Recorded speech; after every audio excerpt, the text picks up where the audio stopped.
feelings ko. Kailangan ko sa feelings mo, hindi ko nga nakilala ng ikaw mo. Wala nga kung buto sa tenga, paano ko gagamitin yun? Sinungaling ka? Bigyan naman kayo eh. Pasimpleng magdanakaw. Hindi ba gusto mong nakawin yung anak at asawa ko? Hindi ko alam. Gusto mo ko?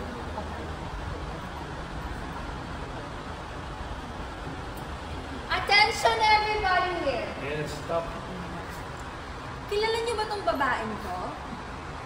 Siya lang naman ang dati namin muchacha na ginamit ang katawan para makabungwit ng mayaman na lalaki. Si Danny. Just stop this nonsense. It's embarrassing.